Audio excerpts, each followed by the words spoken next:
We're going.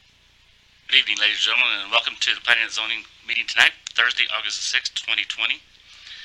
First of all, we appreciate everyone being here tonight, and just to remind everyone, even if you're speaking tonight at the podium, after you state your name, please keep your mask on at all times tonight, and keep our distance as much as possible, okay, and respect each other's part there. And tonight we're going to start with a roll call vote, so if Ms. Rube will start us off with that. Mr. Deach? Here. Mr. Cullum? Here. Mr. Barton? Here. Mr. Durbin? Here. Mr. Cooper? Here. Mr. Priest?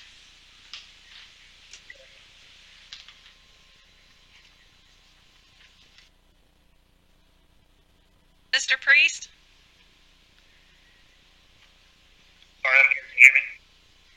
Mr. Holt? Here. Mr. Taylor? Here. And Mr. Costello is absent this evening.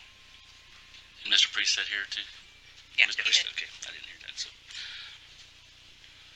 there'll be 8 of us here tonight, with 1 absent and 1 vacancy. Thank you, and once again, welcome to tonight's meeting. Our first order of business will be our public hearings, and our first public hearing will be 405.255 accessory buildings and structures, ADM-108. So, Mr. Fick, if you'll bring us up to speed on that, we'll. All right, good evening, Planning and Zoning Commission. Good evening. For your consideration tonight, the first public hearing, we ask for the review of amendments to Section 405.255, accessory buildings and structures.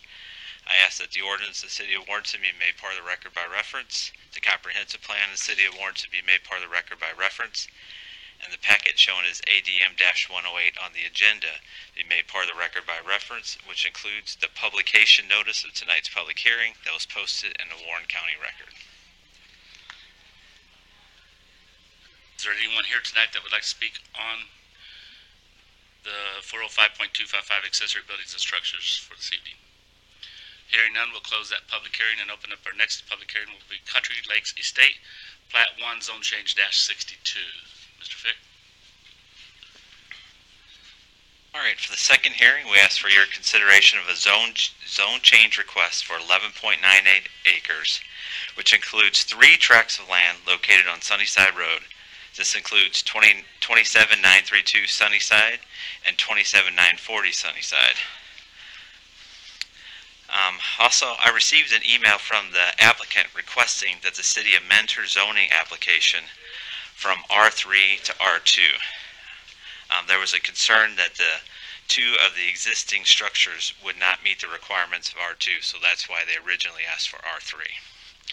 I ask that the ordinance of the City of Warrenton be made part of the record by reference, the comprehensive plan of the City of Warrenton be made part of the record by reference, and finally the packet shown as ZC62 on the agenda be made part of the record by reference, which includes the publication notice of tonight's public hearing that was posted in the Warren County Record.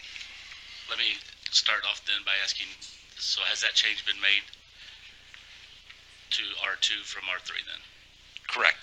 Yes, we are changing this to R2 from R3. Because that's going to make a huge difference for the congregation.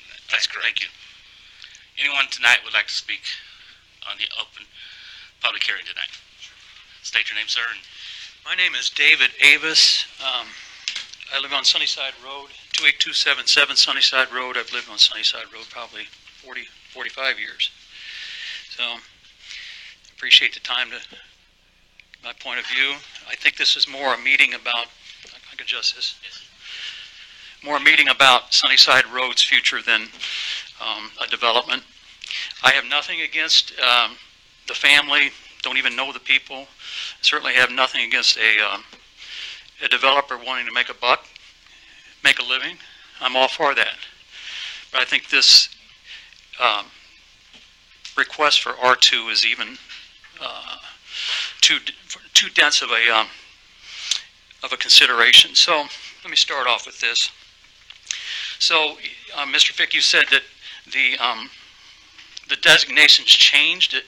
Is that already done, or are they still requesting an R2? They're requesting that we change the application to R2. Okay, so it's no longer for R3, which allowed for apartments, condos, multifamily. Now it's down as R2, which would require 5 lots a maximum of 5 lots per acre for R2. So that would be, the maximum would be 55 roughly homes, 55 to 60 homes that could be Based built the on map. that. Yes, but that doesn't mean that that is. I understand that. That would have to be, what, a conditional use or something. But that does open the gateway for a potential of having 55 to 60 homes roughly That's correct, yes. Yeah. on that 12 acres or 11.98 Yes. acres. Yeah. Okay. But if it was R3, they would have the ability. 190. Yeah. It would be 190 roughly units where they're apartments or whatever. Well, yeah, 16 units per acre. So as much as I'm encouraged by that, I still think 60 homes is too much for the Sunnyside Road, for where it is. I'm sure everybody's been out there. I know a number of you. I don't think anybody on the P&Z live even close to that location, do you? You're all in the city, right? So, and I don't know about the Kevin people, but I don't think they even live in Warren County. Correct? Is that correct? Correct? Okay. So it really doesn't affect anybody except us. So the fate of Sunnyside Road and the people that have lived out there, had their residences for years and years, it's going to be determined by the P&Z board, which I'm all for, and a developer that doesn't even live here. Now, I'm going to go further. So if you're going to waive the street requirement from an R3 to R2, in other words, give him the setback for R2 to put a road in, is that what the purpose was? I haven't even seen what the R2, as far as being a non-conforming building. Yes, I don't even know where this road is, but it's an existing non-conforming, the two structures, in order to change it from the R3 to R2. That's why they went with R3 to begin with, because they were concerned. Neil, let me jump in. This is Chris Gravel. So what is on for tonight's consideration is strictly a rezoning request. I believe what the speaker is referring to would be what is known as a preliminary and final plat, which is actually the property being laid out and the road being laid out. We do have public street standards that require certain things that Mr. Keevan and his development team are well aware of. They've done a lot of developments within the city limits of Warrenton. It is a concrete road, curbs, street lights, sidewalks on one street, and that is all found in the code, sir, with regards to, the developmental standards that are required for a residential subdivision for streets. But this is not, tonight is not a consideration of approving the actual subdivision. What is being considered is rezoning the property to an R2 district, and then the next phase that will come in front of planning and zoning will be a preliminary and final plat that will actually show the subdivision and the streets that are going in. Right. Thank you. I understand that, but with all due respect, this opens the gateway for that development to happen nonetheless, right? I'm sorry, I didn't hear what you said, sir. I say the designation to R2 opens the gateway for the development to develop as R2, correct? So the property was annexed in. Let me answer your question first. The property was annexed in under the county zoning. The property owner is entitled to reasonable zoning under the code. The R2 designation is consistent with the comprehensive future growth plan of the city of Warrenton and the residential designation. So yes, in a sense, yes it does, but it doesn't mean we've approved a subdivision here tonight. All it does is it approves the zoning that essentially they wanted when they came into the city limits. Right. Okay. I appreciate it. So can the city tell us why they're allowing the exception for this setback? It's not an exception. There are two existing structures that we consider legal non-conforming structures with regards to the setbacks related to the side yards for the structures only. Okay, well, let's take it further then. Going beyond those structures, how would the rest of that property be zoned? In terms of streets, would it be considered as R3 or R2? R2. That's what they're requesting here tonight. They'll have to build their streets to the public improvement standards that are set out in the city's municipal code. I'm sure it's a formality, but who approves R2? You? The planning and zoning? Planning and zoning makes a recommendation on the zoning designation to the Board of Aldermen, and the Board of Aldermen are is the body that approves or disapproves a rezoning request. Okay, so this is just a review and a recommendation tonight. Okay, all right. Well, I just want to remind everybody, and of course the audience probably knows this, but we're talking about when it gets to that point, and I'm sure it will, up to maybe 55 homes. Right now, the density in the county, and there's no other development on Sunnyside in the city. The county, it's 15 times the density that you find in the county. This one 12-acre plot could be up to 15 times the density that the county requires. So, sir, let me address that. Do you have is your subdivision street? How big is your lot, sir? Is it a 3-acre lot? Sure. At least, yeah. I probably have a 3-acre lot somewhere. Yeah. Okay, so under Warren County zoning code, I think there's a misconception here. Okay. Warren County zoning code allows a subdivision of this density to go in. However, if you do 3 acres or above, probably when your house was built, they didn't have to put in the public improvements of public streets, sidewalk, and all the other things that are required. So the Warren County zoning code probably allowed a subdivision similar to this type of subdivision, but when your lot was probably developed, they didn't want to require the public infrastructure or pay for the public infrastructure to go in. So when you contrast it, I think it's a valid, statement to say, what exists out there is different density than what is proposed to be going in or possibly would be proposed to go in. But the Warren County Code zoning order would have allowed this type of subdivision, whether it's through a rezone request or a site plan.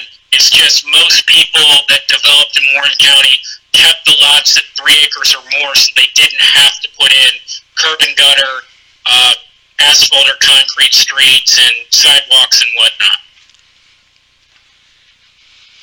Thanks, Chris. So it's 2.2 miles from the entrance. It'd be nice to know where this entrance, I assume there's going to be an entrance into this development from Sunnyside somewhere. I don't know where that is. But it's at least 2 miles to the city limits on 2 county roads, Sunnyside and U Road, one way, or 3.5 miles to the city limits if you took Sunnyside to Veterans Memorial Parkway. So you can't leave this property without going in on a county road out of the city and drive at least 2 miles to get into the city. So what kind of what kind of maintenance, what's the city going to provide when this gets developed as a city street? Because I assume the city's going to take it over. The city will take over the subdivision streets, county roads or county maintained roads. There are various developments throughout the city, sir, subdivisions throughout the city where you cross onto state highways, county roads, city roads. They're all publicly dedicated thoroughfare roads. So the city will not take over Sunnyside Road. The city will take over more than likely take over the residential subdivision streets, though, that service the homes, assuming that's what's built on the property. So, I don't know, have any ever been out on Sunnyside in the evening or early in the morning and seen the traffic? I mean, ever since the city of Warrenton put the overpass in, and ask anybody here what the traffic flow has happened since that time. It's at least doubled. Anywhere from 5:30 in the morning to 9 o'clock in the morning, people are rushing to get into work, and I mean rushing. We all know that. We all seen it. I had an accident in front of my house not long ago. Somebody was doing it, but that happens. In the evening, from 4:30 to 6 o'clock, go out and watch and see how many people are coming up and down that road right now because of the overpass. And I'm all for the overpass. I love the overpass. It works great for me. But what it's done, it's created a burden for us that live there. I mean, we've got kids, we've got joggers, we've got moms and dads and kids riding bicycles all during the day. This particular piece of property is on a blind curve. In the summertime, you can't see around that curve. There's basically 8 curves on Sunnyside Road. This is the worst one. So, when I went to college, I actually took a debate course, and the lab instructor told me, you only need one good reason to argue something, but I've got a whole list of stuff to argue here. I think that's very important, particularly for us who live on Sunnyside.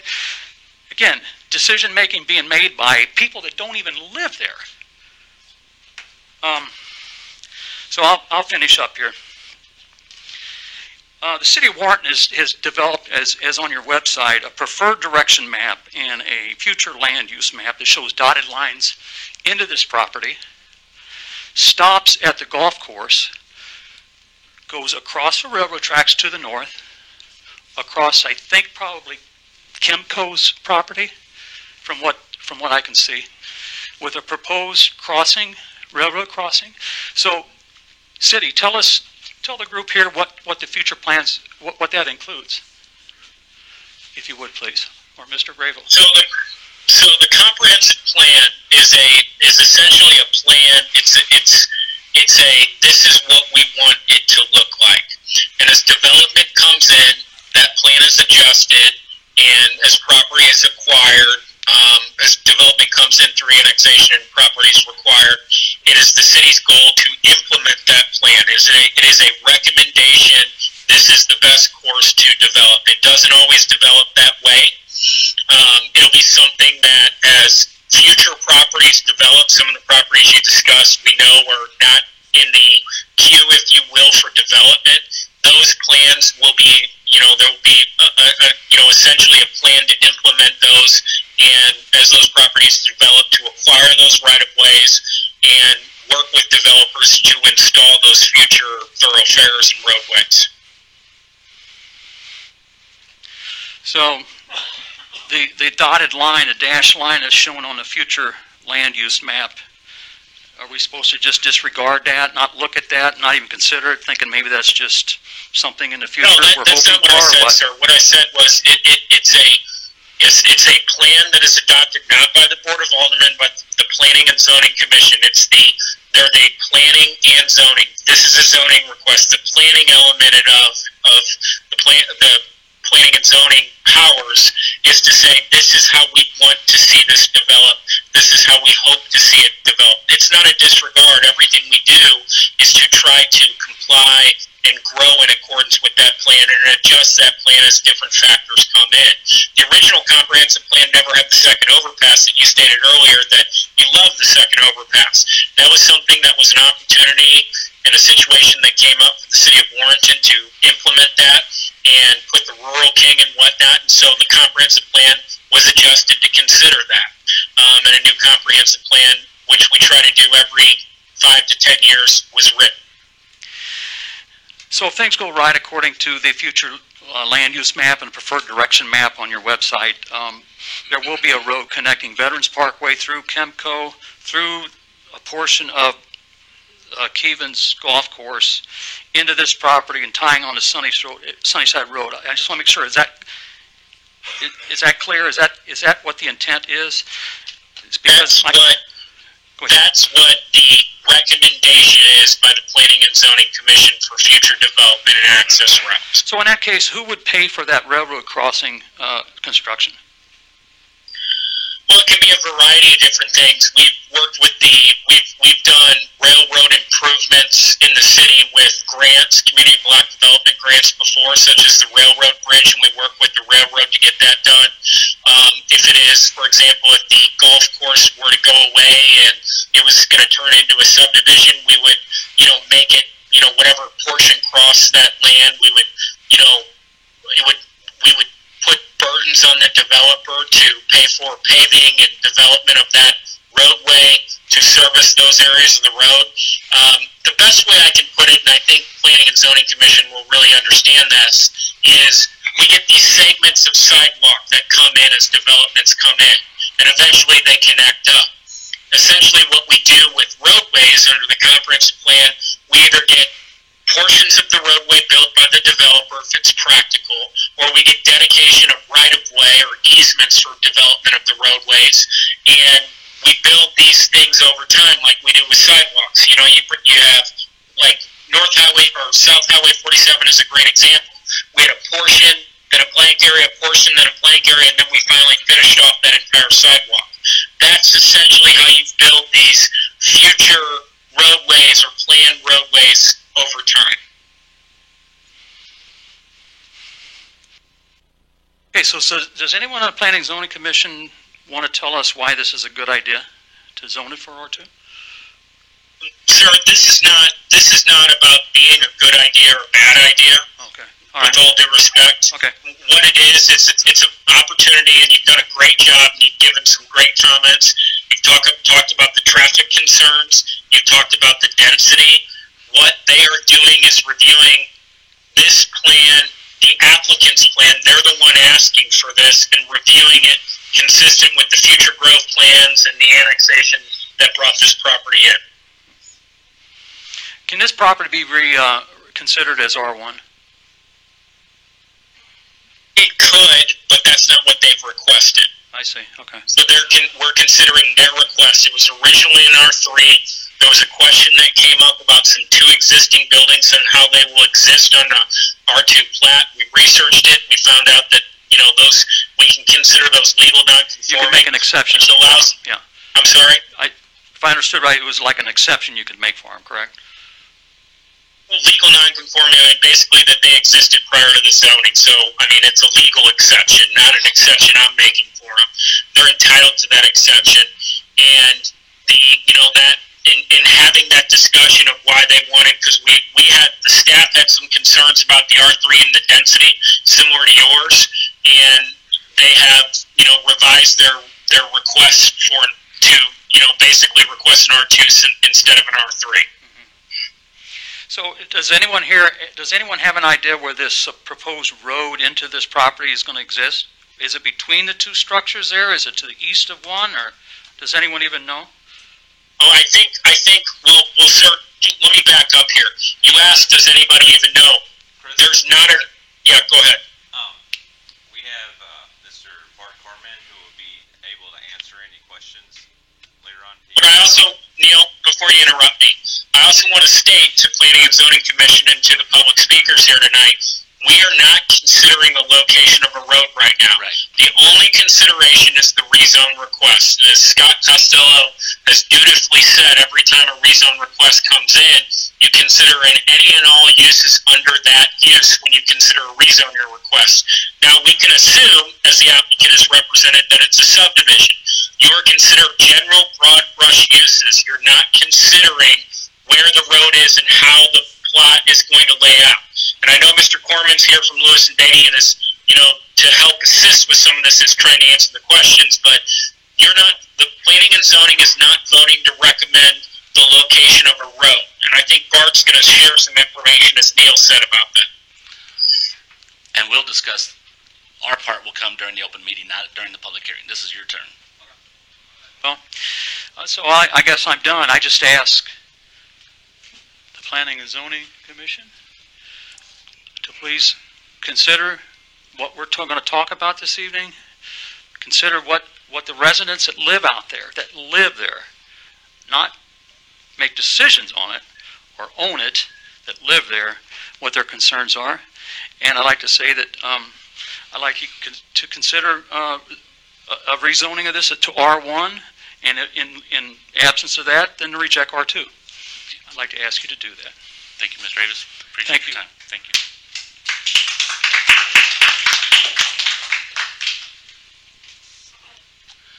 Anyone else would like to speak tonight, or? Yes, I would. Let's go ahead. State your name, sir. My name is John Barry. I live at 11 Tomahawk, but I own property out on Sunnyside, a part owner. What bothers me is you have a developer who does not live here is going to come in and change our community and make a fortune. If you go out to the roundabouts where the Dyer Bridge is, the city has put a lot of money into that, and all of a sudden you look up and here it reminds me of Shade Tree Mechanic property, two billboards now that look like not too good. Take a look at what has happened to the looks of that property. Well, this is what we could be looking at. Secondly, you're talking about fairly dense amount of property. It's going to impact schools. It's going to library, fire, ambulance. It's going to impact our sewer and water in Warrenton. What's this man paying in property taxes on this now? If you change it to R2, are you going to go down there to the assessor's office and say, you start paying what you're going to charge for these lots? Because we are going to get stuck with the bill.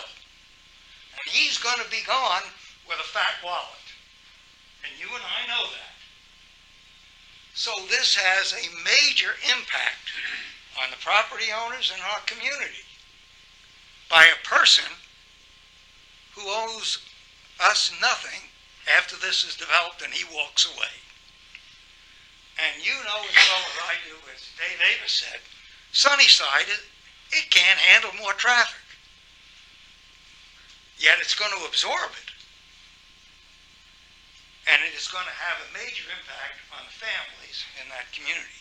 But mostly I'd look at what right now, tax-wise, is this man willing to put up, because he's going to charge tens of thousands of dollars a lot or whatever and walk away with the money, and we're stuck with the sewer, the water, the school, the library, the fire, the ambulance, and so on.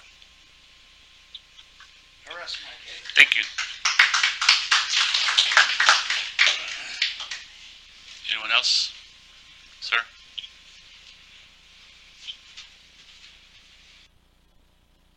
My name is George Jetsky, and we own several acres, a large farming operation, cattle operation on Sunnyside Road. We own the property that joins this whole piece of ground on the east side, which is agriculture. We store farm machinery there and all of our hay there. We have a huge machine shed where we store all of our machinery. So we're going to dig in here now to the history of the Keevan family. In the past, they've always rented out those two houses. Some of them had a lot of kids. There was no supervision. The parents worked.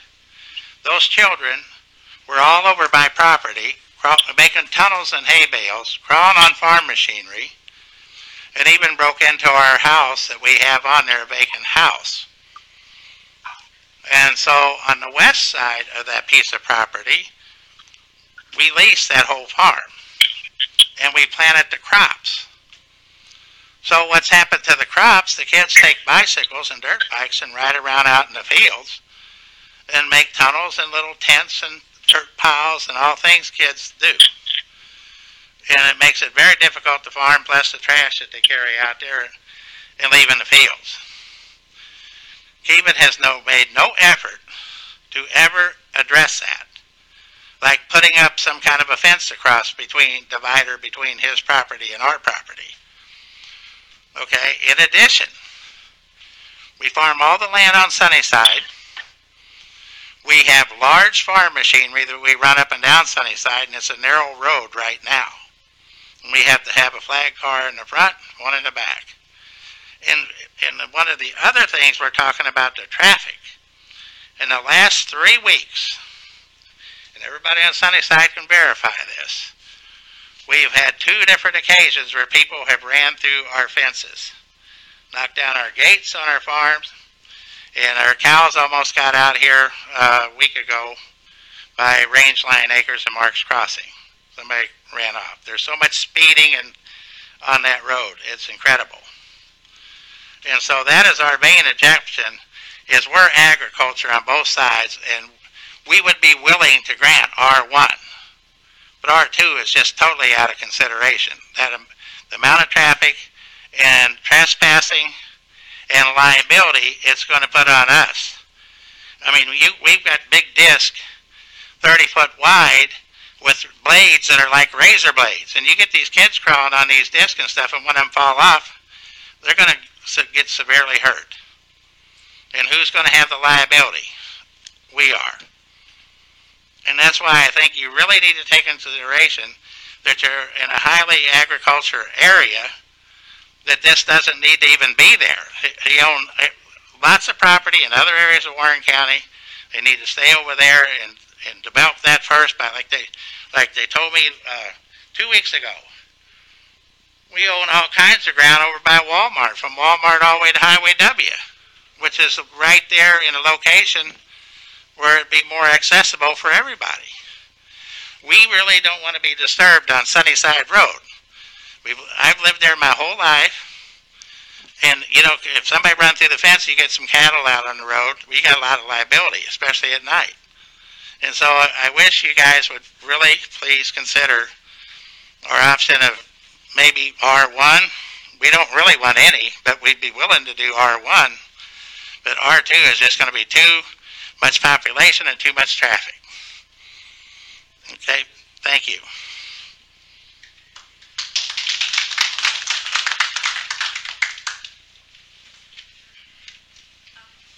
Thank you, Mr. Jetski. Forgot to unmute my thing. I'm a little short. Go ahead, state your name, ma'am. Jean Knock, and I'm on Range Line Acres right off of Sunnyside. I have to say, these last few weeks, it's been a real eye-opener for me because I've been working the census. So I've seen places I never knew existed in the county. Lots of new houses coming in. Some really interesting communities that have been tucked back there that are really, really private. And there's a good reason why they like it like that. And I don't know how much experience you folks have had been able to do that, because I've kind of had an inside piece. And my husband works in WashU, and I've always traveled a lot. So we haven't really been in the community as much as we have been lately. But I have to say that I'm going to have a boo-hoo. That I'm shocked, and shame on us for not being more involved. That this would even come up. It's so obvious that these are heritage farms. These people, when they say they have a few acres, they own Sunnyside. Okay, they own Sunnyside. And their heritage, their family farms, these people are all related in one way or another. And I've known them for years, and I know they're extremely, I think one of the gifts of Warrenton and of Missouri is we have a fabulous, fabulous conservation that's known nationally. And I know my neighbors have done a lot of work with the Missouri Conservation to try to protect species that are on their land, both plant and wildlife. Big investment from both sides, and also big investment because they've chosen to set that land aside to protect what we have. I've been out here 26 years, and I don't hear the bobwhite or the whippoorwill anymore. Every 4 acres, every development, Marks Crossing that went in, they want the land but not the critters, right? So it affects the dynamics of what's going on. And we're in such a unique position at this point in time that we could really make Warrenton something unique. One of the conversations I've had with people from all over the county is the reason they're moving out here is to get away from exactly what you're choosing or possibly choosing to do. High-density housing. They don't want it. They're tired of the traffic. They're tired of having neighbors right in their backyard. They want to be able to get some fresh air, They want to be able to hear the birds. They want to be able to ride bikes and have a safe community. So what you're proposing here is the exact opposite. And these people have money, okay? This is a solid tax base. So these are the people you want coming into your community, right? Because they're here, they're invested, they're willing to put money into the schools, etc. But that's not why they came out here to have this type of development. And it's scary to me because I see development that has come in, which I was really hopeful for families that were starting out in first homes. And then you have things that came in like on Highway U, and clearly they were for families, right? But there's no common ground. I mean, the development was allowed to go in with no preparation for the families. They can hardly park. There's no backyard. There was nothing put on for landscaping in the back. People are living in a 10 by 10 little platform on the back of their porch. No place for their kids to play, and no sidewalks to get downtown. I've had strollers on Highway U. And it's just, this is a fear because it seems like we're so desperate for the tax base that we're willing to give away the store. And I think at some point in time, we have to move away from the developer's ear and now become kind of king of our kingdom and say, this is what Warrenton looks like. We're a family forward, green community, because green is not just a trend, it's what people are looking for. They're looking for clean. They're running from the cities. They don't want to be Wentzville. And I'm hoping that that's not what the vision is for our zoning, is to look like Wentzville. Nobody wants to live in Wentzville. They're all moving to Troy. So, development is a good thing, but can we not, partner with our conservation and make sure developments go in with native plantings and space for kids? If they're building houses, they got to have a backyard. It's these things that is my fear, that when you put this type of intense housing, I mean, we've got a great park that went in there. The housing that went in there that looks like a military base. It's so tight. Why would we do that? I mean, that's prime land that a developer should have said, this is a park location. You could have really nice high-end houses there. And now you've got apartments in downtown. I don't understand what's happening there. So why doesn't our developers put on their big boots on and invest in getting some small businesses downtown, helping those businesses downtown, making things look better, as opposed to this grab and go. And this is exactly what they're looking to do. And I just hope that you think of the big picture and not just Sunnyside when you and zoning does matter, whoever the mystery person is talking, and this is just a discussion. These steps matter, and we get lost in it because we don't get to see all the verbiage that when it gets published, we have to have a PhD to figure out where it's affecting. But it does matter. These are steps, and if we don't voice it now, it will continue on, because for some reason when I keep hearing this development thing, they have your ear. But I want to have your ear. We want to have your ear. Thank you. Thank you. I want to bring up one of the things. Mr. Jessica, you have to step back to the back. One of the things I like to bring up is you're proposing putting 55, 60 houses there. We don't have 55 houses probably on the whole road of Sunnyside. So you can see how that's going to increase the population out there and the traffic on that county road. Thank you. And we're just really fearful. We have livestock comes almost right up to that property, like I said, in farm crops. We're the ones that's going to take the damage and the liability from this thing. And Thank you. And our other concern is where they're going to put the street. It's like we're not going to do tonight. Where are they going to put the street? And where are they going to put the water and the sewer? Because our property line that joins those has some nice privacy. We got a lot of trees. We got some oak trees there that's been there 100 years. And they're about 3 foot, 4 foot in diameter. And we don't want to lose that because they're going to want to push it out to put their sewer line on our property line or something. And we're just, everybody in this room, you can take a vote, is just highly opposed to this thing. Okay? Yep, thank you. Thank you. Mr. Barton, if I could speak? Yes, Mr. Taylor? The young lady who was so passionate about those things, I just want to say I served 2 years on the Comprehensive Planning Commission, and you absolutely have to be on the next iteration of that. I would love to. And I would like to comment as well. I've been on this board for 25 years. I've seen a lot of change in our community, and I take a lot of pride in what our community has turned into through the years, that we have listened to our constituents time and time and time again. It's not an easy job. And it's even tougher at the next level when the Board of Aldermen make the final decisions. All we do is try to make recommendations. We go out and beat the bushes down and walk the paths and look at the properties and check out what builders are moving into our community. And I've been very proud of this board for the 25 years I've been a part of it. They've done a great job of recommending to our Board of Aldermen.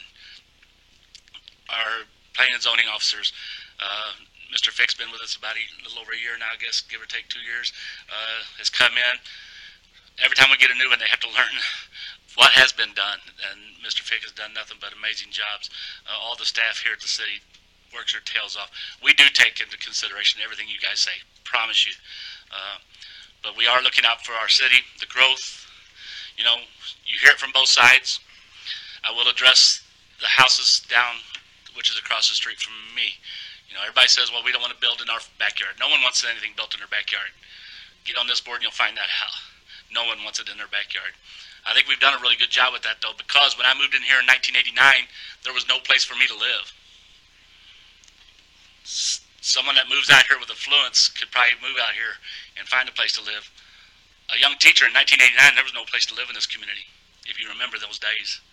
And one thing that we've tried to address through the years is trying to find places for young professionals to move into this community and be able to afford a place to live, whether it be a good apartments, whether it be good housing.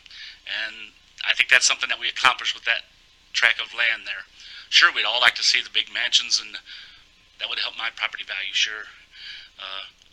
But I think we've done a good job with what we've been able to work with and the decisions that have been made. Don't think it goes without thought, though, I promise you. There's a lot of thought and a lot of heartache.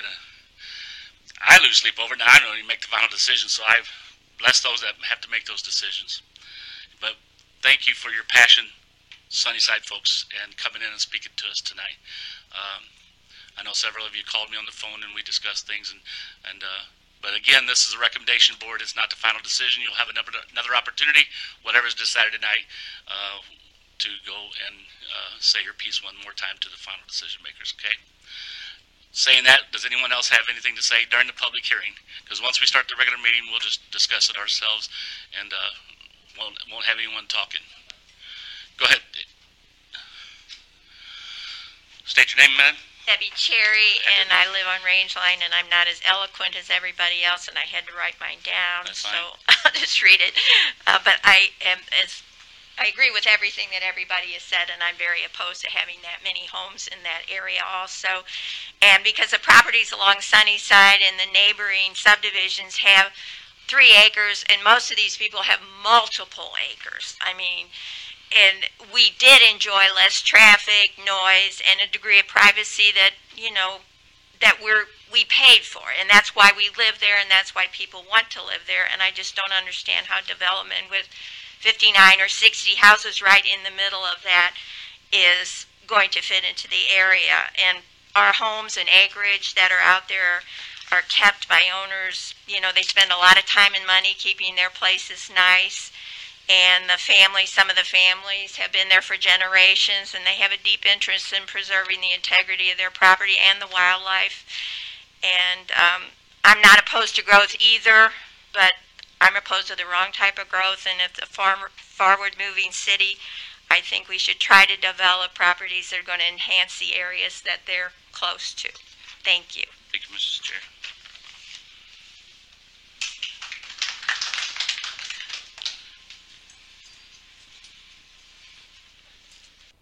I'm Andrew Polston. I live just east of the property that they're wanting to rezone. When they go to rezone this, what is it going to do to the adjacent properties? Is it going to rezone that too, with it annexed in? What? I don't understand your question, I guess. His 11 acres is right behind, it's It's touching your touching our property. property. Is it Your just 11 acres that they're trying to get?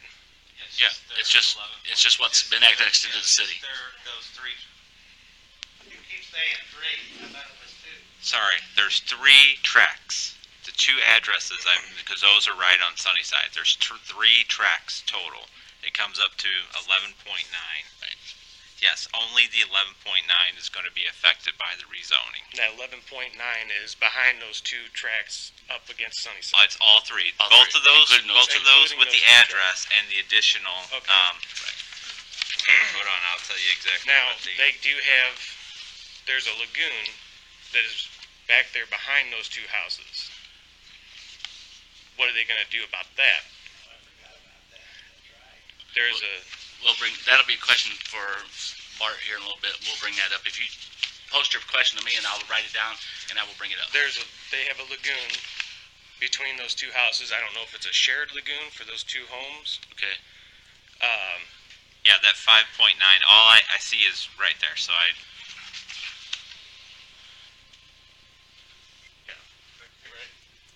Right here is the 5 point. Okay.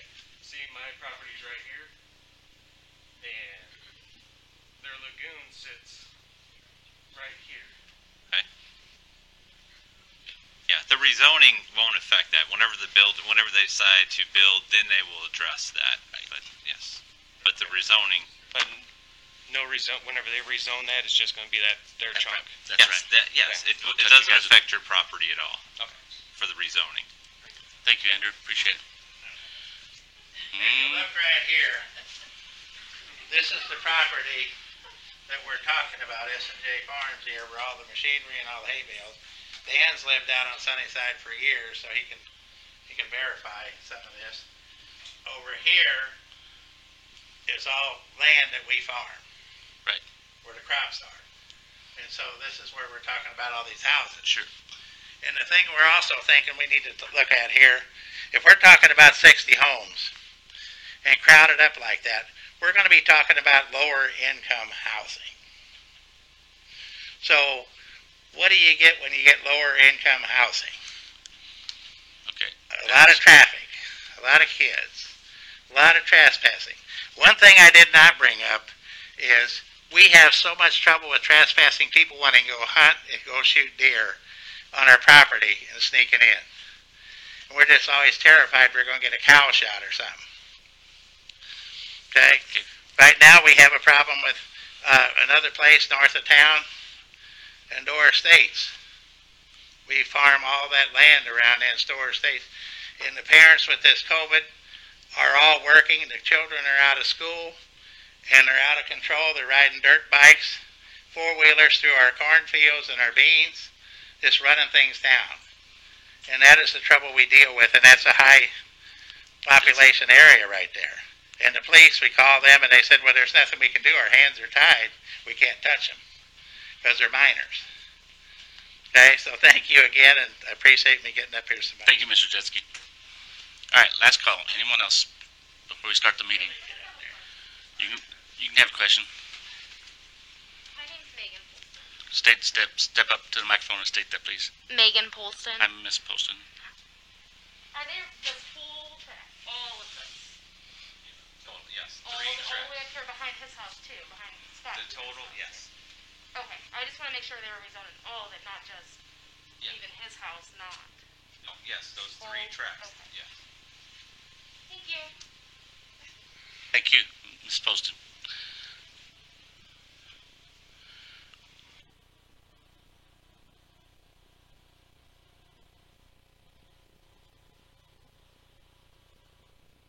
Well, my name is Judy Walker, and I didn't prepare anything, but everybody here sounds like they've lived here forever, and they love it out there. My husband and I just moved here a few weeks ago. Why? Because of all the reason everyone loves their property. And we have 6 acres, and we're right there too.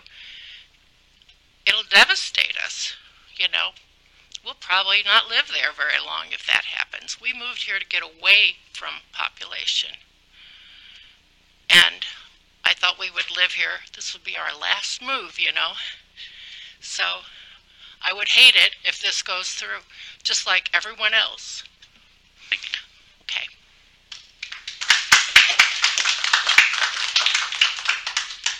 All right. Mr. Corman?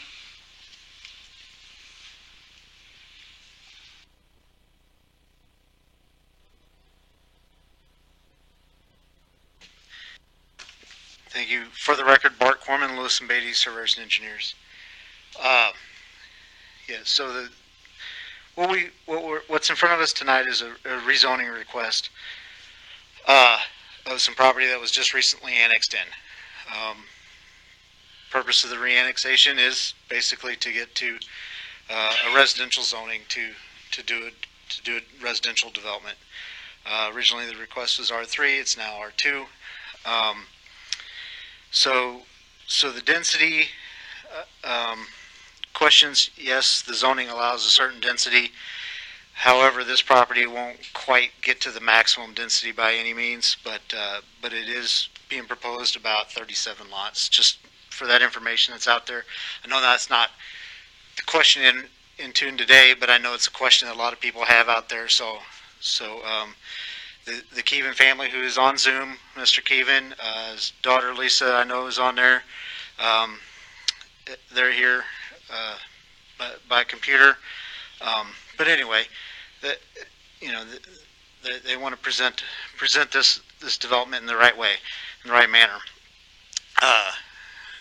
Their son Scott, who's part of the family partnership, lives adjacent to this property. So he works at the golf course there on a daily basis and is a member of the community here. Some of the other questions, there was a question about the lagoon. So to do a development in the city limits for an R2 zoning, you're going to have central sewer.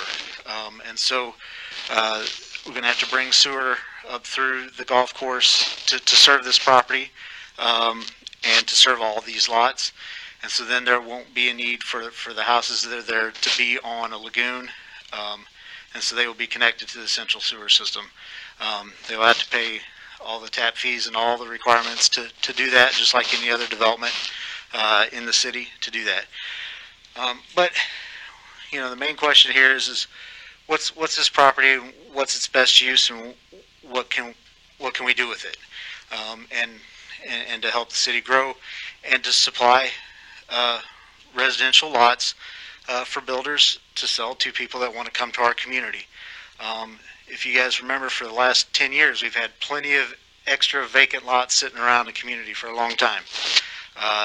If you've noticed, if you've paid attention to the building department's reports at city council meetings, building permits have been done, and that means less and less vacant lots. And in the city here, if some developments don't occur, they're going to be out of lots probably less than a year, probably in about 6 months or so. There's going to be starting to be a little shortage of building lots, and so our businesses need rooftops, and rooftops need businesses. So it's got to have a nice balance there. And this is the proposal that we're bringing to you today, is to zone to R2 residential. And I'm here to answer any other questions anybody may have throughout the meeting. Appreciate your time, Mr. Corman. Bart, how many, if you go, Turn it on.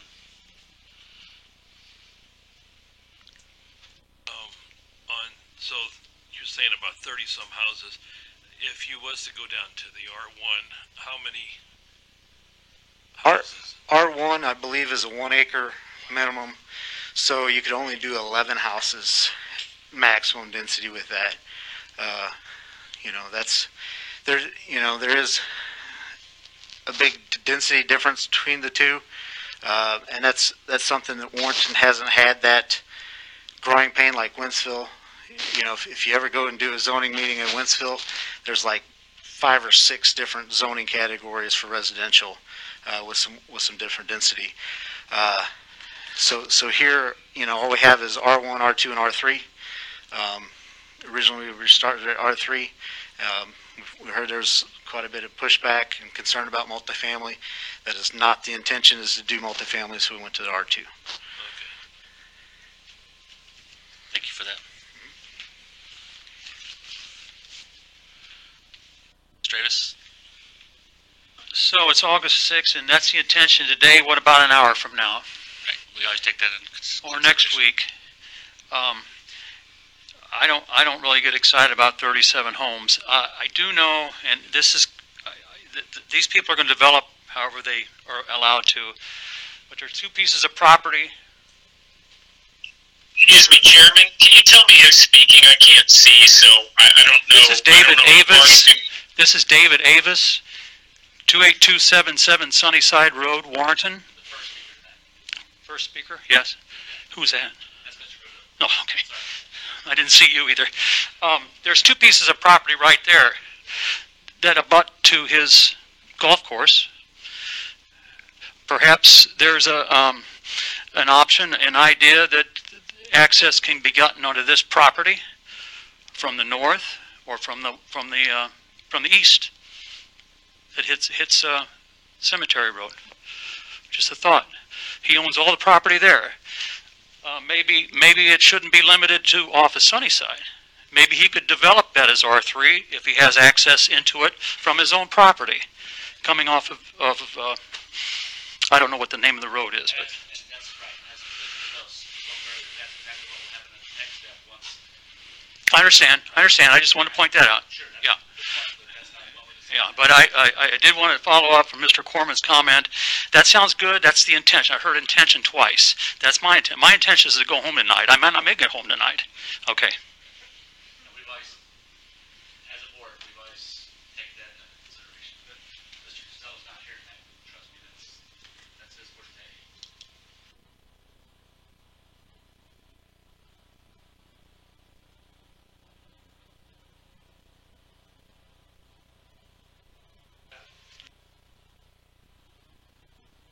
This is the most ridiculous thing. My name is Doris Jeske. My husband already talked to you. We live on a farm there in Sunnyside. This is the most ridiculous thing to even be discussing. Even to be discussing today.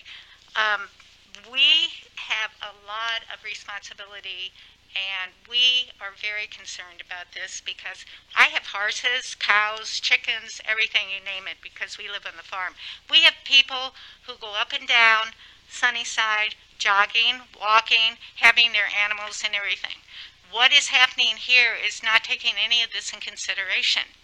All you're talking about is putting in residents and more people, and then what do? Taxes go up.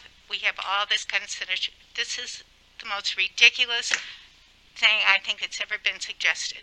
I would suggest you go back and talk about this. Thank you.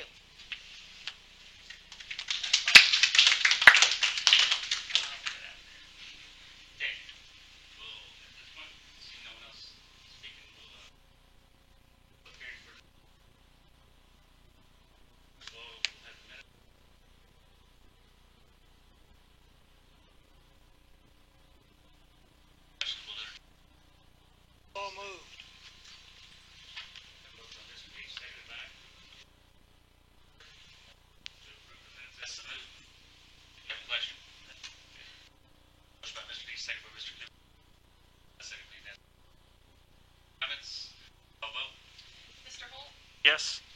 Mr. Taylor? Yes. Mr. Deach? Yes. Mr. Cullum? Yes. Mr. Martin? Yes. Mr. Durbin? Yes. Mr. Cooper? Yes. Mr. Priest? Yes. Motion passes 8-0 with one absent. Next order of business will be the Heckman Plumbing Subdivision -79. Mr. Big, you'll have that. Yes, sir.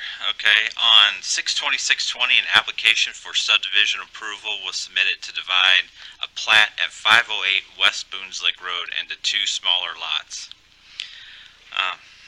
So the Hegeman, they were dividing this up, and if you look at it, it's obviously, it looks like this was made to be two separate properties. So Lot A, there's 2.06 acres, and then there's Lot 2A, which will be 3.62 acres. So notification was sent out to the property owners. There is a concern about the detention basin, and Mr. Bart Corman is here to discuss any or answer any questions.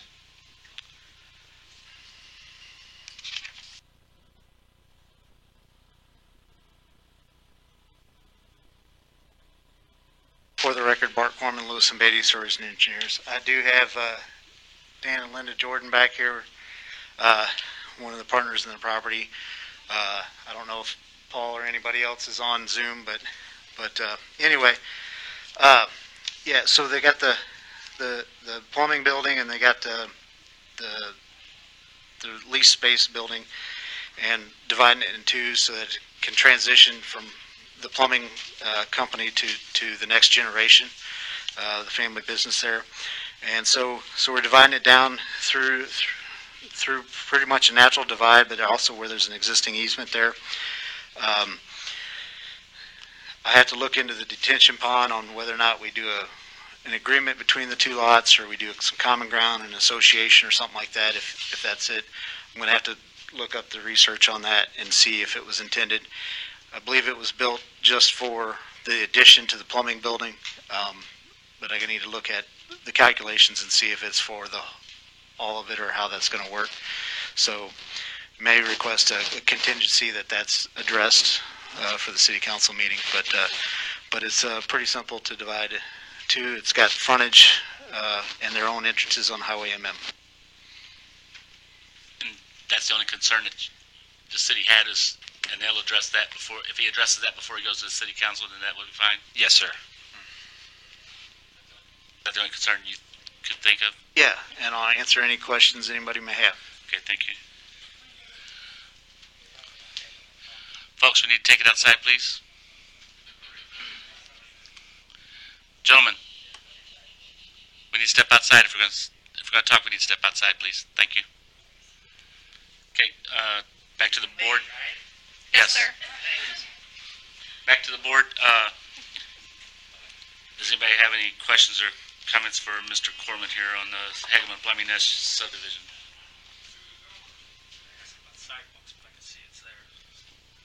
Yes, the sidewalk was already established. Right, yeah. Yeah, there's not going to be any new development. They're just splitting the properties. Yes, sir. And you said 3.62, but it says 3.64 on there. Is that, I don't know if that makes a difference for... I can answer that. So the first submittal was 3.62. We did some research with the new Highway MM right-of-way that transferred from the state to the city. And the original subdivision, Hageman Plumbing, didn't quite match up there, but that's a real old part of town there and stuff like that. So we adjusted this plat to match the survey that was done for the city on the right-of-way. And it is 3.62. It's 207 acre difference, yeah. Okay. I thought you were just testing me. I passed, Mr. Graville. Okay. I'll entertain a motion then.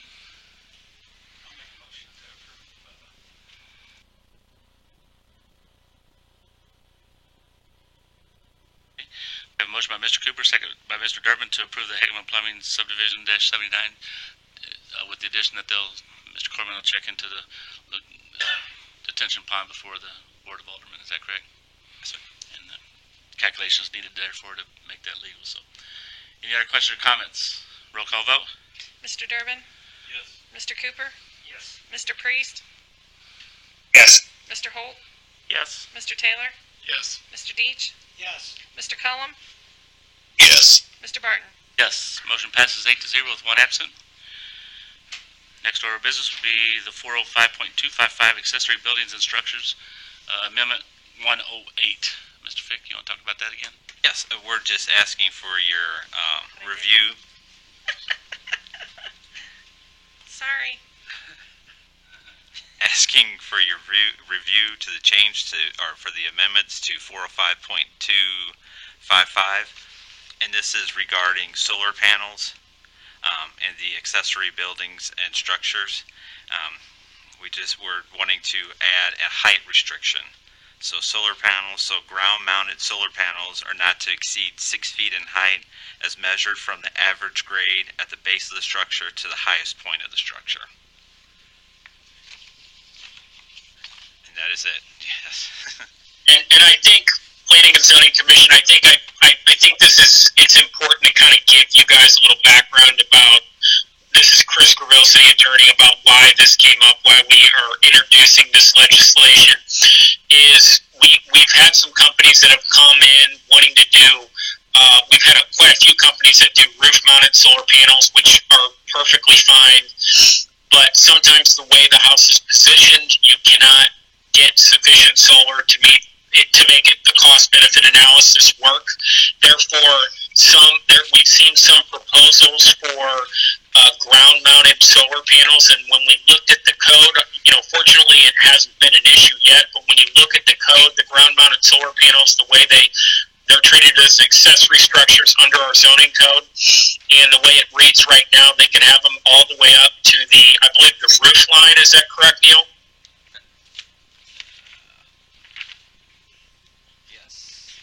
Okay, so they can currently have it up to the roof line, and when we reviewed this as staff, with regards to these going in, our thought process was you're allowed to have a 6-foot privacy fence. The staff has no problem with solar panels. In fact, we think they're a great idea, and really, we learned, one of the things I learned in doing this is Warren County is one of the best places in the world for solar because of its positioning. I don't know how, I don't know why, but it is. That's why you're seeing a lot of these solar farms. But what we wanted to make sure that if, I decide to put solar panels on my house and I need extra solar, I need extra panels, that you're not affecting your neighbor where they're seeing these huge 10 feet, 12 feet mounted solar panels as part of their backyard. So if I decide to put them in my yard, they can be concealed visually from my yard by a 6-foot privacy fence. So that's the purpose of it. That's why we did it. Just try to be proactive.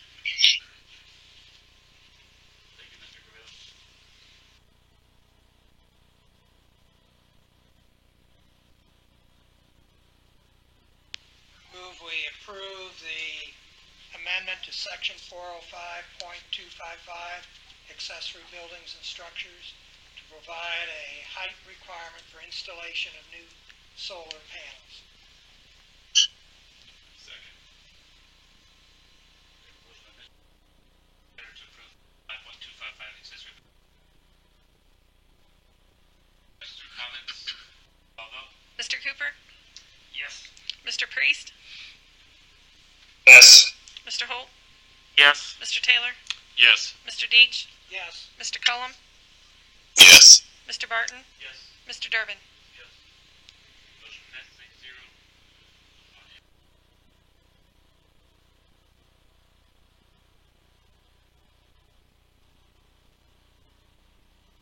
August 16th August 16th. Just future records. August 16th. or 18th? 16th or 18th? No, Except for, split the difference.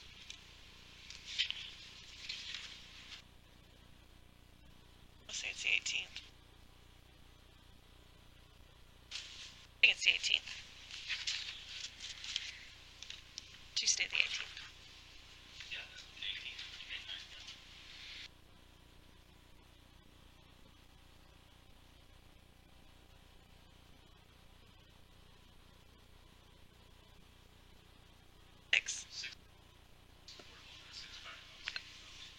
No.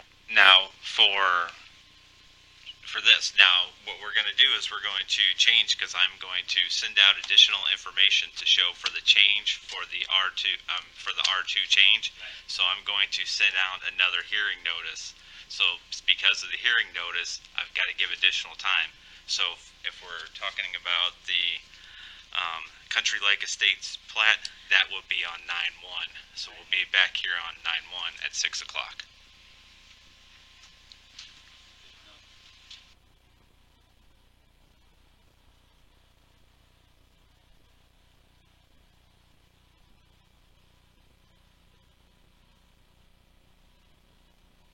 Be in a newspaper? Yes, sir. And will we get letters if we're within 3 It's gonna be in the newspaper. Did you get a letter this time? Yes, sir. Okay. It's gonna go out the same way. Yes. So, next order of business will be number 4 on the list, Thunder Lakes Estates Plat 1, which is I'll come back.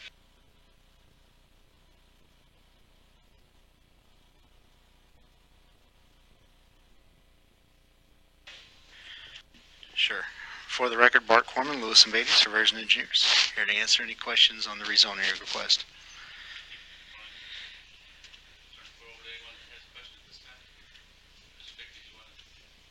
Nope, I was just gonna go over the same information we already went over as far as the,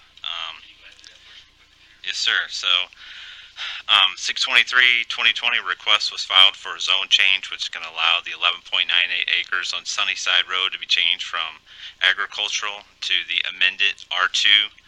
The 11.9 acres is 3 separate tracts of land on Sunnyside, which includes 27,932 Sunnyside Road, 27,940 Sunnyside Road, and 5.9 acres directly north. So that property is now zoned agricultural.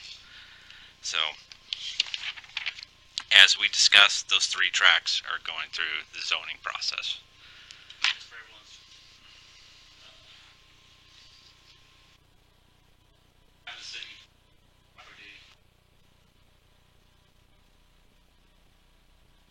It comes in as what it was. So we verify with the county. Whatever came in as they fill out the application whenever to go through the annexation process. That's correct.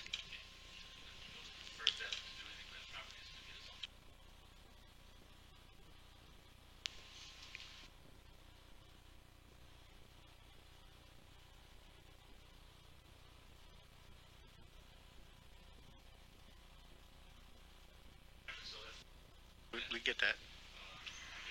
That's exactly. Actually, before I came here tonight, I was hoping for that. And now it sounds like, and I think 2 days ago they would have jumped at that. And now it's looking for R1.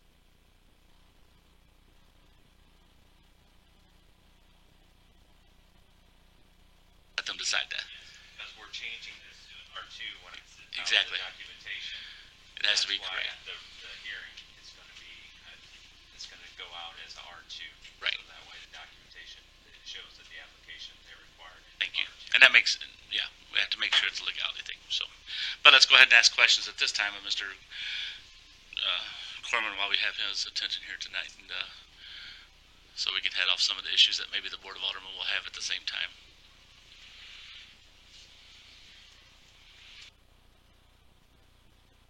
I'll start with I think you'd already kind of talked about the Share Lagoon. I'd promised Mr. Poston I would address that tonight, that you'd already addressed that to the extent of that really at this time that's for the houses, and when this property, if it does get rezoned and they do something with this in their plats, that they're going to have to do something with the sewer lines at that point anyway. Correct. And I know there's some state statutes, and I'm sure there's some kind of city ordinance somewhere that if public sewer main is available to connect to, you have a certain timeline to get off of a individual system and onto that sewer main, and this would be no different. Melody, can you pull up that property again for us, sweetheart? Can you point out, I mean, I've been out there, driven by this, and I've been on the golf course several times, but just for the public's sake and mine too, I'm just blaming it on them. Can you point out where the golf course is in reference to this, and what hole that would be if anybody in the... Sure. I can't tell you the hole, but the golf course... It's price. Here you go, Mark. So the golf course would be right up here, from that corner of the property, that way and that way. Currently, there's nothing on that tract 1 there, as far as property, like buildings or anything. No structures on that. Correct. And that is not a part of the golf course per se, as far as like a hole or something. Correct. That's just woods there that goes up along that fence line. Right. There's some houses on these couple tracks here. The golf course is over here as well. And I believe there's a cart path that goes up to Scott's house, right up through here. Right. But, yeah. So that kind of gives you an idea. What's that property right above Scott's there? Right there? That one's owned by Kevin Family Partnership as well. Oh, it is, okay. Yeah. So there are a couple of structures there. Yeah, there's a house on each of these two lots, if I'm not mistaken. And this is that's not being affected by this decision whatsoever. Correct. It's not part of the rezone. I'd like to make a correction, if I could, just technicality. The golf course does not end on the west side at that point. It does go further to the west and up along Terry Rapp's property and jogs to the west again. So it isn't right. Right. She's pulling it back up. We're going to go to the assessor's map, I believe. I'm going to try. Give me a minute. You're fine. So, Being an ex-Sunnyside resident, the problem I have in knowing how the neighborhood is and knowing how the houses are divided up out there, because I used to cut the grass for people and stuff. I do have a little bit of a problem with dumping all this traffic onto Sunnyside. Right. I think, I could see it going if it's going out somewhere else. But, when you start looking at, even if they add another exit going to the, That's not good. going over the railroad tracks, you're still going to have times where the railroad tracks would block the traffic. But anyway, that's the only thing I have about, I do have concern about them dumping all the traffic onto Sunnyside. Right, and the concept plan that we have has a stub to the east, so that later on some development on the other side of the golf course, and that would be all connected up to eventually get out to Highway MM, and then it'll stub to the north so that if there is a railroad crossing, that it can tie into that as well. So it's a start of growth and development there, but it's going to be planned to connect up to however the thoroughfares are going to be, so that, and then it'll get into more your city public works and master planning, but, they do have a thoroughfare planned to connect to Sunnyside in time in their future land use whenever that may happen. And so at that point, then more traffic is going to probably funnel through that than actually use Sunnyside, because it'll probably connect up faster and easier to the overpass. But I can't say that. That's not my role today. But in general, that's, I believe, what the master plan was talking about when they were looking at their thoroughfares. I don't know. It keeps going and looking at it. I guess I'm just having a hard time of vision, even though I've been out there and I've driven by there. We're all concerning ourselves with this traffic flow, and I'm having a hard time of, if there's two houses already sitting on those two lots. Yeah. Right? Correct. There's two houses and a common driveway, and basically what we're doing is going to take and widen that driveway out and make a city street through that, in between the two houses. I know that was, yes, between the two houses. Yeah, I know that was a question earlier, and So it'll be between the two houses. Yes. How do they have a common driveway, Bart? Because on the west side No, of the I won't property, do it. there's a driveway to that west house, and then to that log home, the east home, there's a single driveway to that. Okay. There's only one access on Sunnyside. There's two. Do, but then it's up. Okay. You got your access right here to this west house. You got this access here to the east house. All right. The street you've got plotted would be the log cabin. It'd be right here. Sorry about that. Okay, that's fine. I thought that driveway got over to that house too. So, sorry. The street would basically come up through here. Oh, shoot. I give up. Could we possibly pull it up on Google Maps?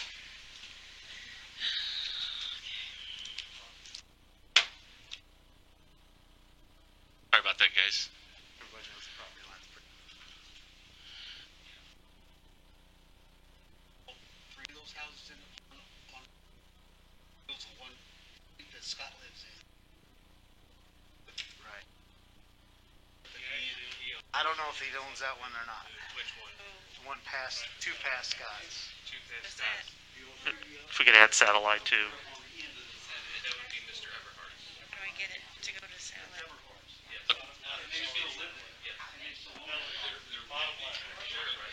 Bottom left? This thing?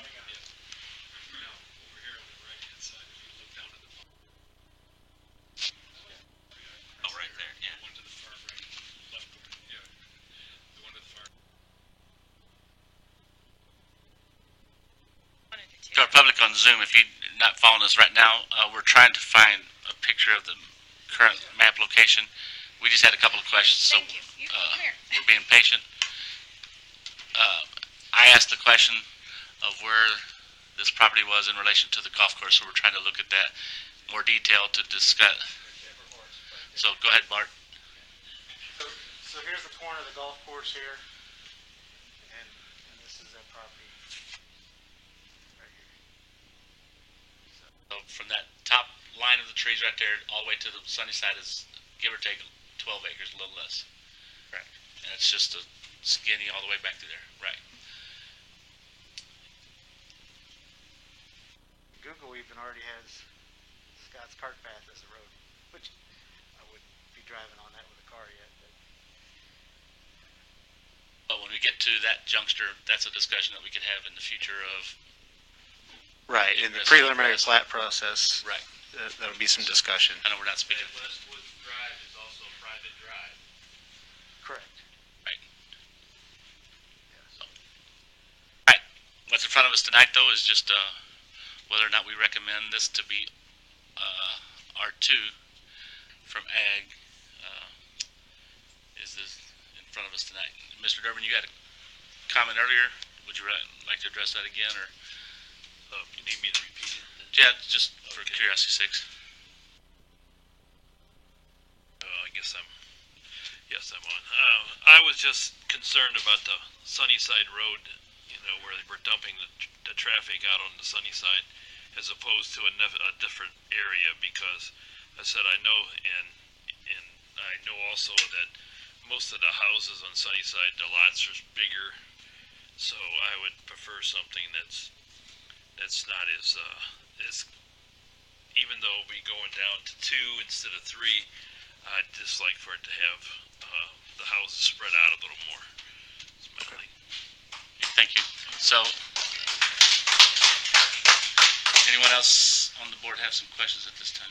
Just Mr. Barton, I want to echo Thank you, Mr. Mr. Durbin's comments on Sunnyside Road. Lived here my whole life, and that's a dangerous road, always has been, and I have a pretty significant concern about the traffic flow, the increased traffic flow that this proposed rezoning, what kind of doors it would open for traffic on Sunnyside. So that's a major concern for me as well. I think that's all I have. Thank you, Mr. Hope. If I can, Chairman, this is Chris Gravel. I just want to make sure that it's clear to the Planning and Zoning Commission and the members of the public that ventured out to come here to the meeting tonight. When you talk about density, this is not a design development. And I think Bart mentioned it earlier that there are, potentially, the total density that could be on the lot, what's practically available, and then what ultimately they submit. So I want to make sure the Planning and Zoning Commission understands that they're not approving a layout, a number of houses, or anything like that, that I understand there's a concern of density, and how the process should work is they've come in for the rezone right now. They can take the feedback, and the board of aldermen can take the feedback and take that forward. And as Mr. Corbin pointed out, there's a big jump from R1 to R2 to R3, and the density that is allowed on there. These are, correct me if I'm wrong, Neil. Is it 8,000 square feet lot? How big are the lots? in R2, what's the minimum?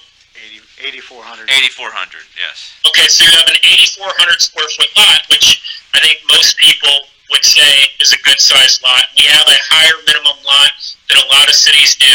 Right. And they can take this feedback and they can make it less dense. This is not approving, R2 is not approving the density that is the maximum allowed, or even what BART takes back and brings back in a preliminary plat. That can be discussed during the preliminary plat as well, is the density and also the design of the entrance under Sunnyside to make sure that it's a safe sight distance and there's plenty of room to navigate turns left and turns right, or if it's not possible to safely turn left, to have a right only, left in, right out. So I understand that these are concerns and they're legitimate concerns by the neighborhood and the residents, but we are not approving the number of houses and the density on this property here today. Density affects traffic flow. I understand that's a concern.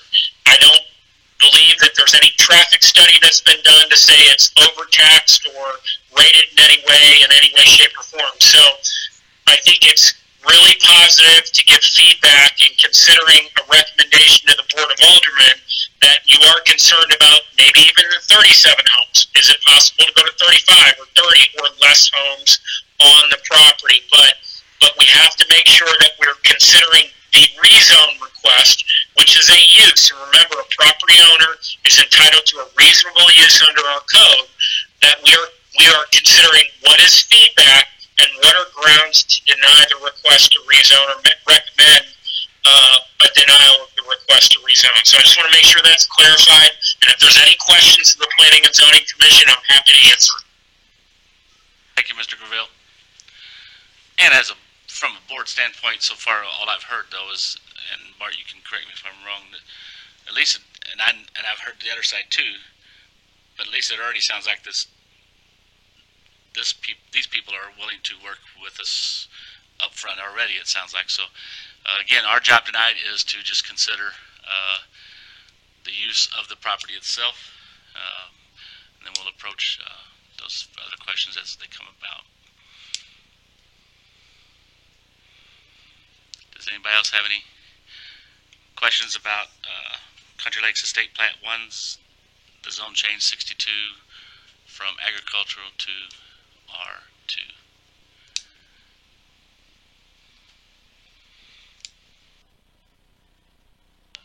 Other questions? You gentlemen on Zoom, did you have any questions? Mr. Priest, Mr. Cullum? I had no questions. I understand what Mr. Graville is saying too. You do? Okay. Yes, I understand that piece. All right, good, thank you. All right, so as we all well know, on this board, every motion has to come in as a positive, and then you can vote how you see fit. And then we'll leave that decision to Bart. Did you have anything else you wanted to add before we move on? No, I'm good. Thank you. Thank you, Mr. McCormick. Entertain a motion. Move to approve the Country Lake Estates Plat 1ZC 62.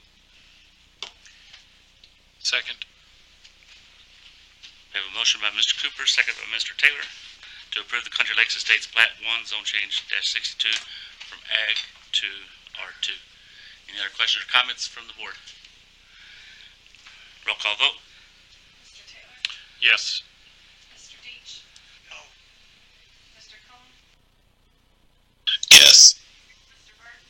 No. Mr. Gervin? No. Mr. Cooper? Yes. Mr. Priest? Yes. Mr. Holt? No. 4 yeses and 4 nos, and 1 absent. So that'll go to the board. Well, it basically it'll go up as a no recommendation, right, but will not trigger the supermajority requirement. Exactly. To the Board of Aldermen, and then they take it from there, and they can make any decision that they would, because with the final decision. Correct.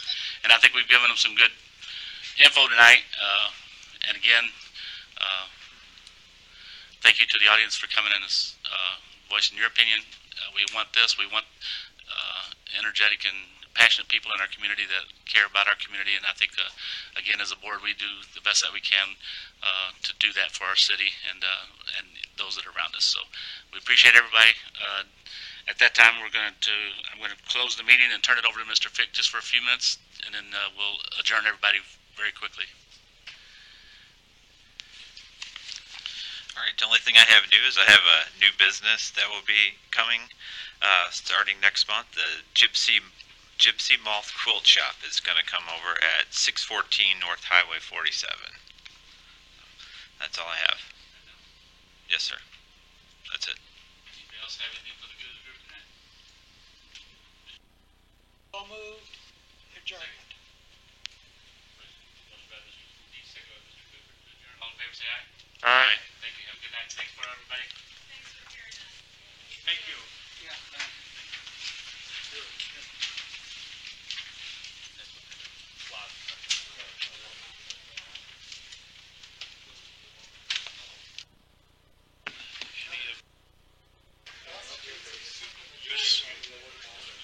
Things are going to go on like the big study we did for the future.